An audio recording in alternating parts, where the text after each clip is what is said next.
A little over 200 days ago, I set out to create a beautiful river-style pond in the shallow aquarium on my window ledge, and it's turned out even better than I could have possibly imagined. But as always, a few problems have also started to creep in, so if I can't solve those, this tank might not have too much longer left.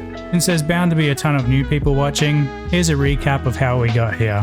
For the hardscape, I chose elephant stone and spent a few hours playing with some ideas until I finally ended up on the following layout.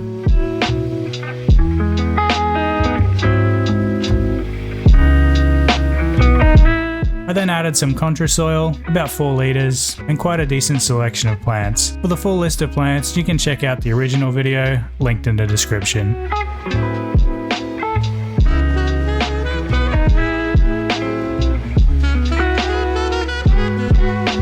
As soon as I got all the plants in, I misted the tank lightly, then poured in some fine grained quartz sand to fill in the front section. After that, I filled the tank with RO water.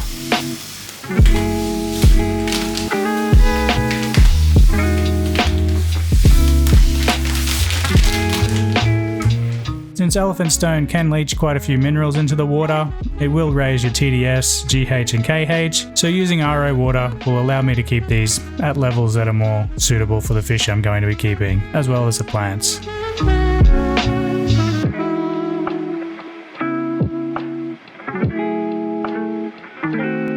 After letting the tank cycle for a few weeks, I added some glow light tetras, some neon blue rasboras, and 4 cherry shrimp. Since one of the cherry shrimp was already buried, it didn't take too long for the shrimp population to completely explode. I also dropped in a handful of ramshorn snails, which some people freaked out about, but I also have a tank with pea puffers, who are greedy for snails more than anything else, so the more snails that spawn in this tank, the better. You'll see my pea puffer tank video in a few weeks' time, if the YouTube algorithm starts to pick up again. So 200 days later, the plants have exploded in growth, and I've got quite a few new additions to the tank. Some planned, and some just dropped in out of necessity. Believe it or not, I actually trimmed these plants at about 60 days, then replanted them to increase the density.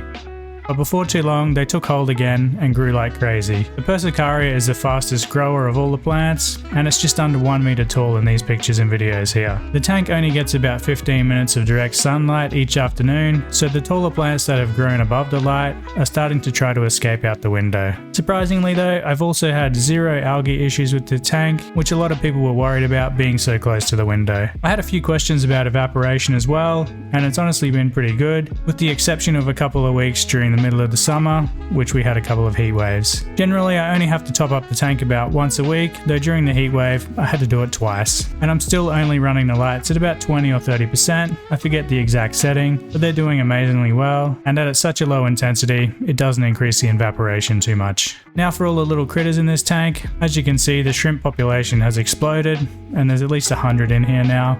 I've already picked out some of the higher grade ones to start a new colony with. There's also a few little rillies that have spawned, and quite a few little clear ones that I will eventually separate. However, the most random addition in this tank is the CPO, the dwarf Mexican crayfish. I wasn't actually planning on adding them, but the male I had in another tank with some females decided to rip one of the females apart, so I had to separate her, and I dropped her into this tank. And before too long, she dropped quite a few babies in this tank, so there's probably about 10 or 15 in here now. So I've basically got a second colony of dwarf crayfish going. They are super cool, but they can be quite aggressive with each other, and they do try to catch fish and shrimp, but everything is just way too fast for them, so the success rate is practically 0. But as always, there is always a possibility they will catch and eat something. They're just opportunistic that way.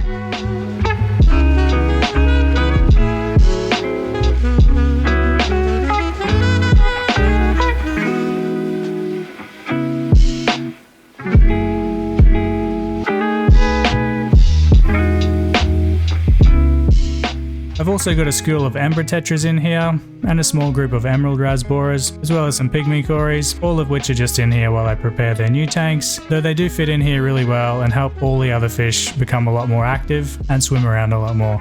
Though theoretically, it is quite overstocked, but it's only a temporary situation. As I mentioned earlier though, it's not all good news, and unfortunately the immersed section of the plants has sadly been infected with bugs. Now there's a couple of different species here. I think I can see some aphids and some potential mites, and they're decimating the plant health, So as soon as I wrap up this video, I'm going to be cutting out all of the plants that are above the waterline and getting rid of them entirely. Annoyingly, this seems to happen a lot with people who have pond style tanks like this, so if you do have any suggestions for fish safe methods to get rid of plant pests without harming the fish and shrimp, I'd love to hear about it. It's not the end of the world though, the plants will grow back pretty quickly after I've trimmed them all off. I think I'll probably let this tank run for another month or two, then I'll break it down because I do have another really cool project in mind, so if you aren't already subscribed, make sure you are. As always, thanks for watching, and I'll see you on another video. Cheers everyone.